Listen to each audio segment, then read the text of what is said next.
شروع اللہ کے نام سے جو بڑا مہربان نہایت رحم والا ہے۔ آئیے چلتے ہیں آج کی کہانی کی جانب۔ ہمارے پڑوس میں مائی صغرا رہتی تھیں۔ کبھی انہوں نے اچھے دن بھی دیکھے تھے، لیکن بیوگی کے بعد حالات ایسے ہو گئے کہ وہ میرے گھر کام کرنے پر مجبور ہو گئیں۔ ماں نے ان کو پریشان دیکھ کر ملازمہ رکھ لیا اور وہ ہمارے گھر کام کرنے لگی۔ مائی صغرا کا ایک ہی بیٹا تھا جس کا نام ارشاد تھا۔ اسے پڑھنے کا شوق تھا، مگر اس خاتون کے حالات اجازت نہ دیتے تھے کہ اپنے بچے کو پڑھا سکیں، حالانکہ گاؤں کے اسکول کی فیس بھی ان دنوں برائے نام ہی تھی۔ جب اماں نے مجھے اسکول داخل کرایا، میری عمر 5 برس تھی۔ پہلے دن اسکول جانے کا تجربہ اچھا نہ رہا۔ لڑکیوں نے مجھے ستایا، بال کھینچے اور کچھ لڑکوں نے میری کتاب چھیننے کی کوشش کی تو وہ پھٹ گئی۔ میں روتی ہوئی گھر لوٹی۔ ماں نے مجھے اس قدر غمزدہ دیکھا تو پوچھا، کیا بات ہے؟ میں نے کہا کہ اسکول کے لڑکے اور لڑکیاں بہت برے ہیں، وہ مجھے تنگ کرتے ہیں، اب میں کبھی اسکول نہیں جاؤں گی۔ مائی صغرا نے سنا تو بولی، میں کل جا کر ساری باتیں ٹیچر کو بتاؤں گی، وہ ان بچوں کی پٹائی لگائیں گی۔ اگلے دن جب میں مائی صغرا کے ہمراہ اسکول جانے لگی تو ان کے بیٹے ارشاد نے کہا، اماں اگر اب مجھے اسکول داخل کرا دیں تو میں دیکھوں گا کہ کون نورین کو کچھ کہتا ہے، میں اس بچے کی ایسی پٹائی لگوں گا کہ وہ یاد کرے گا۔ اس پر اماں بولی، بیٹے تم اسکول میں داخلہ لے لو اور نورین کے ساتھ آیا جایا کرو، تمہاری فیس کتابوں کا خرچہ سب میں دوں گی۔ مائی صغرا کی تو دلی مراد بر آئے۔ اگلے دن ارشاد کو اسکول میں داخل کرا دیا گیا۔ وہ عمر میں مجھ سے 4-5 سال بڑا تھا۔ ہم اکٹھے اسکول جاتے، مجھے اس کے ساتھ تحفظ محسوس ہوتا، یوں میری اس کے ساتھ انسیت ہو گئی۔ ارشاد روزانہ شام کو کتابیں لے کر آ جاتا، ہم مل کر سبق یاد کرتے۔ بڑا ہونے کی وجہ سے وہ پڑھائی میں کافی تیز تھا۔ ہم دونوں بھیا کے کمرے میں بیٹھ کر پڑھتے کیونکہ میرا بھائی شہر پڑھنے گیا ہوا تھا۔ ان دنوں میری عمر 9-10 سال کے قریب تھی۔ اتنی معصوم تھی کہ دنیا کی باتوں کو نہیں سمجھتی تھی، مگر ارشاد 13-14 برس کا تھا، اس کے بارے میں گھر والوں کو کوئی بدگمانی نہ تھی۔ اماں اسے اپنے بچوں جیسا سمجھتی تھیں اور اب زیادہ اس کا خیال رکھنے لگی۔ کہتی تھیں کہ ارشاد اسکول میں نورین کا خیال کرتا ہے، تبھی شریر بچے اس کو تنگ نہیں کرتے۔ یوں ہی 2 سال گزر گئے۔ اب ارشاد میں کچھ تبدیلی آنے لگی۔ میں اور وہ جب تنہا ہوتے وہ مجھ سے عجیب و غریب باتیں کرنے لگتا۔ ان باتوں کا رد عمل یہ ہوتا کہ میں پریشان بھی ہوتی تھی اور کبھی جھیم جاتی، لیکن ان باتوں کا ذکر میں کبھی کسی سے نہ کرتی تھی کیونکہ میں اس کو اپنا محافظ سمجھتی تھی۔ اس کا ساتھ میرے لیے بڑا سہارا تھا۔ میں کسی صورت نہیں چاہتی تھی کہ وہ کہیں چلا جائے۔ تبھی اس کی ہر بات مان لیتی، جو باتیں بری کرتا نظر انداز کر دیا کرتی اور پوری رازداری سے کام بھی لیتی۔ اس روز ہمارے یہاں ایک خوشی کی تقریب تھی، سو اماں نے ارشاد کو روک لیا کہ کاموں میں ہاتھ بٹائے۔ کام کرتے ہوئے وہ گنگنانے لگا تو پتا چلا کہ اس کی آواز بہت اچھی ہے۔ بس پھر کیا تھا، ہر ایک نے اس سے فرمائش کی کہ وہ کوئی گانا سنائے۔ اس نے بہت اصرار پر کچھ شادی کے موقع کے خوشی بھرے گیت سنائے تو مہمان جھوم اٹھے، پھر تو ساری رات اس کے گیتوں نے رت جگہ کا سما باندھ دیا۔ جب سب تھک کر سونے چلے گئے تب اماں نے ارشاد سے کہا کہ تم بھی یہی مہمانوں والے کمرے میں سو جاؤ۔ سبھی نیند کی آغوش میں جا چکے تھے لیکن مجھے اور ارشاد کو نیند نہ آئی۔ ہم دونوں جاگ رہے تھے۔ پہلے وہ اٹھا اور صحن میں پڑی چارپائی پر جا کر بیٹھ گیا، پھر میں اس کے پیچھے کمرے سے باہر آ گئی۔ وہ بولا، باہر کیوں آئی ہو؟ کیا نیند نہیں آ رہی؟ ہاں، میں نے کہا، نیند بالکل نہیں آ رہی، بے چینی سی ہو رہی ہے۔ زیادہ دیر تک جاگنے سے ایسا ہو جاتا ہے، تھکن ہو جائے تو بھی نیند نہیں آتی۔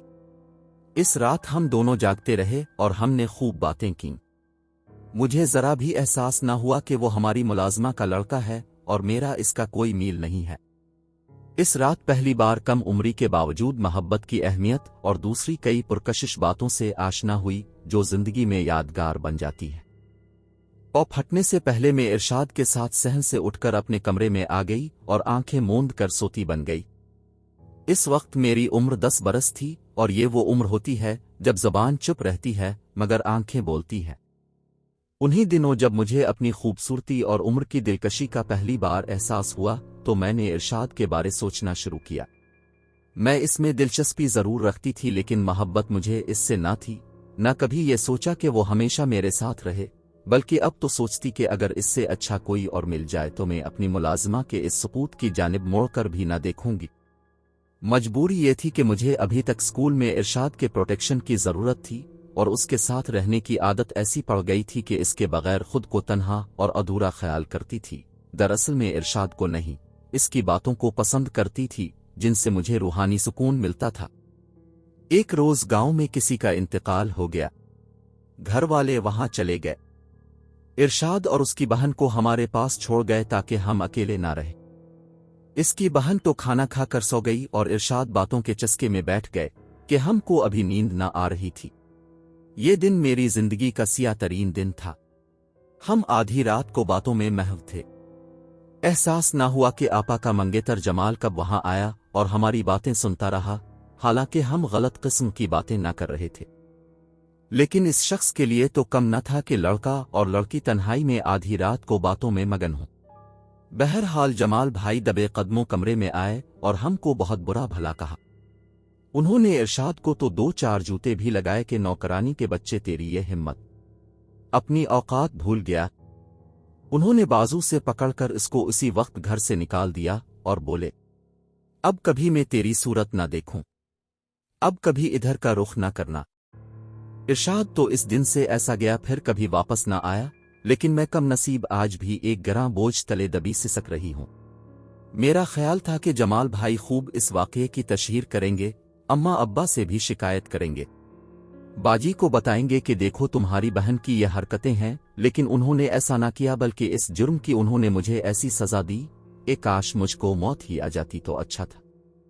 अब जब मौका मिलता वो इस बात की आड़ में मेरे नजदीक आ जाते, धमकियां देते, अगर मेरा साथ न दिया तो सारे जमाने में रुसवा कर दूंगा, तुम्हारी जिंदगी बर्बाद हो जाएगी, किसी को मुंह दिखाने के काबिल ना रहोगी, न ही तुम्हारी कभी शादी हो सकेगी। मैं सहम कर रह जाती। ये बातें ऐसी थीं कि हम उनको जबान पर लाने से कतराने लगते हैं। मुझ पर उनका इस कदर रोब और दहशत तारी हुई कि उनके देखने से मेरी रूह फना हो जाती। दिल से चाहती थी कि अम्मा से कह दूं कि इस अजाब से जान छूट जाए। फिर आपा का ख्याल आता। वो उनसे बेहद मोहब्बत करती थीं। 6 माह बाद उनकी शादी होने वाली थी। अम्मा से कहूं या आपा ही से कह दूं, बस ये सोचते सोचते सुबह हो जाती।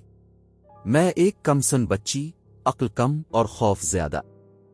इतना हौसला था और ना इखलाकी जुरत, और जमाल का ये आलम जब तन्हा देखते बाजू पकड़ लेते, तब दिल से दुआ करती कहीं से आपा आ जाएं और इस मरदूद को देख ले। बहुत दुख होता था अपनी बुज़दिली पर। सब कहते, नौरीन को देखो, इतनी अच्छी तरबियत माँ ने इसे दी है कि चुप रहती है, खामखा चपड़ चपड़ नहीं करती, फालतू बात तो करना जानती ही नहीं, जैसे इसके मुंह में जबान ही ना हो। अच्छी लड़कियों के यही तौर अतवार होते हैं कि फजूल में हर वक्त बातें न करें, बहुत अक्लमंद और संजीदा लड़की है। तभी मैं सोचती, काश के मेरी जबान होती, मैं चपड़ चपड़ ही बोलती मगर बोल सकती। अब तो किसी ने मेरी कुव्वत गुआई छीन ली थी। एक बार हिम्मत करके आपी से कहा, आपी, अब के मंगेतर अच्छे इंसान नहीं लगते, आप इनसे शादी ना करें, इनकार कर दें। मेरा इतना कहना था कि वो गुस्सा से भड़क उठी, क्या तुम मुझसे जेलस हो या जमाल तुमको पसंद आ गए हैं?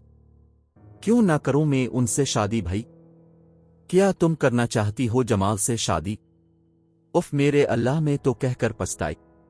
वो तो मेरे पीछे पड़ गईं, हालांकि मुझसे वो बेहद प्यार करती थीं। पहली बार मैंने उनकी डांट खाई तो रुहासी होकर कमरे में खूब रोई। शायद ये मौजू ही इतना नाजुक था कि आपा इस बारे दूसरी कोई बात सोच ना सकती थीं।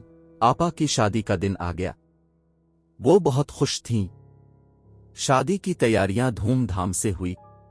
आपा दुल्हन बन गईं और बदरू जमाल दूल्हा। वो बया कर मेरी प्यारी आपी को अपने घर ले गया। वो मेरा दूल्हा भाई बन गया। उसको दूल्हा भाई कहने का मेरा दिल ना चाहता। मैंने जूता छपाई में हिस्सा भी नहीं लिया। जब जूता छपाई की रस्म होने लगी मैं छत पर चली गई। आपा की रुखसती तक वहां ही छपी रही। क्या बताऊं कितना कुछ हो रहा था। मेरी प्यारी बहन की शादी किस कदर अनफेयर आदमी से हो रही थी जो मेरी पाकिज़ा बहन के लायक ना था। आपा की शादी के बाद अम्मा और मेरी मंझली बहन उनके घर जाती मगर मैं न जाती। आपा शिकायत करती, नौरीन तुम क्यों मेरे घर नहीं आती? मैं बहाना कर देती, वो खामोश हो जाती। अम्मा भी कहती, नौरीन तुम क्यों बहन के घर नहीं जाती? जब उनकी सास हमारी दावत करती हैं, खाने पर बुलाती हैं, तब भी तुम बहाने करती हो। अम्मा मुझे उनके घर जाना अच्छा नहीं लगता और कोई बहाना सूझता ही ना था। तब अम्मा इतना कहकर चुप हो जाती कि अजीब लड़की हो। आपा के यहां अल्लाह ने चांद सा बेटा दिया। सभी खुश थे। अम्मा जबरदस्ती मुझे उनके घर ले गईं। वहां तो मुझको 2 घड़ी बैठना दूभर हो गया कि जमाल का छोटा भाई हमारे पास मंडलाने लगा। ये तो आवे का आवा ही बिगड़ा हुआ है, बड़े भाई तो बड़े, छोटे भी कम नहीं। जी चाहा कि अभी यहां से उठकर भाग जावे। मेरा तो दम घुटने लगा। अहद किया कि अब तो कभी इधर का रुख ना करूंगी। मगर ये दिन आखिरी ना था। इसके बाद भी कई बार मुझे आपा के घर जाना पड़ा, यूं कि फिर दूसरे बच्चे की पैदाइश। वो अस्पताल में और मैं उनके घर उनके बच्चे को संभाल रही होती। गरज के ऐसे वक्त गुजरता गया। मंझली बहन की शादी हो गई। मैं भी बड़ी और समझदार हो चुकी थी और अब मेरी बारी थी। आपा की सास ने अपने छोटे बेटे के लिए जाने कब से मुझको पसंद करके ये राज दिल में रख लिया था। अब उन्होंने और उनके शौहर ने अपनी गुफ्तगू का जादू चलाया और मेरा रिश्ता कमाल के लिए मांग लिया, बल्कि मनवा लिया। आपा भी इस बंधन से खुश थीं, मगर दूल्हा भाई इस मामले से दूर और न्यूट्रल रहे। मैं किसी सूरत आपा की देवरानी बनकर उनके घर ना जाना चाहती थी। माजी का तल्ख तजुर्बा अभी तक मेरे जहन पर ताजियाने लगाता था। ये तो ऐसा जख्म था जो भरने वाला ही ना था। भला जिस आदमी से मैं 10 बरस की उम्र से नफरत करती चली आ रही थी, क्यों कर इसी के घर उसकी भाभी बनकर जाना पसंद करती। होनी होकर रहती है। बुजुर्गों के अपने फैसले होते हैं और वो तो अपने बच्चों के लिए अच्छा ही सोच रहे होते हैं। बहरहाल शादी होना थी हो गई, मगर कुछ दिनों बाद ही मेरे मियाँ का तबादला सरगोधा हो गया।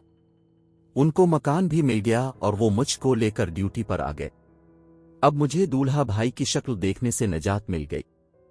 कमाल बहुत अच्छे इंसान थे, मुझे उनसे कोई शिकायत नहीं थी। हम यहाँ शहर में हंसी खुशी जिंदगी बसर करने लगे, मगर कलेजे में एक फांस सी चुभी रहती थी। जी चाहता कमाल को बता दूं ये तुम्हारा भाई किस किरदार का मालिक है। खुदा ने मेरी सुन ली और वो नौकरी के लिए 5 साल के कॉन्ट्रैक्ट पर दुबई चले गए। 5 साल में सिर्फ एक मर्तबा ईद की छुट्टियों पर आपा और जमाल घर आए और मैं ईद के बहाने में के चली गई। वो 1 हफ्ता रहकर वापस चले गए। कोई तवील प्रोजेक्ट था और अभी मुकम्मल न हुआ था, लिहाजा उनको दोबारा 3 साल के लिए कॉन्ट्रैक्ट पर रख लिया गया। वो वहीं रह गए। मुझे मेरे रब ने सुकून हर शय से नवाजा। प्यारे 2 बच्चे, सास ससुर और शौहर का प्यार, मेरी जिंदगी खुशियों भरी थी। पुराने जख्म भी मुंदमिल लगते थे। अचानक एक रोज इत्तला मिली कि तामीराती काम के दौरान भारी क्रेन गिरने से जमाल वहां मौके पर जाँ बहक हो गए। दूसरे भी काफी कारकुन जख्मी हुए थे और कुछ जाँ बहक हो गए थे। ये एक बड़ा हादसा था। माजी में जो भी बुरा हुआ था, लेकिन यह हादसा इससे बुरा था क्योंकि मेरी प्यारी आपा का घर उजड़ गया था। उनकी बादशाही बेवगी में तब्दील हो गई और उनके 3 बच्चे यतीम हो गए। वो बेवा होकर दूल्हा भाई की मैयत के साथ वतन वापस आई। वो बहुत गमज़दा थीं और मुझसे उनका गम देखा न जाता था। मेरे दिल में अपने दूल्हा भाई के लिए गुस्सा तो बहुत था, लेकिन मैंने कभी ये ना चाहा कि आपा को इतना गम मिले कि मेरी बहन बेवा हो जाए। लेकिन खुदा की करनी, उनकी किस्मत में ऐसा होना ही लिखा था, सो हो गया। खुदा जानता है मैंने कभी उनको ऐसी बद्दुआ ना दी थी। अल्लाह ताला की मसलहतें और उसकी मर्जी, वो जो चाहे हो जाता है। इंसान तो बेबस है, कादिर की मर्जी के आगे सर तस्लीम खम करना पड़ता है और यही बंदगी का तकाजा भी है। नाजरीन, ऐसी वीडियोस देखने के लिए हमारे चैनल को सब्सक्राइब करें। मुझे दीजिए इजाजत। खुदा हाफिज।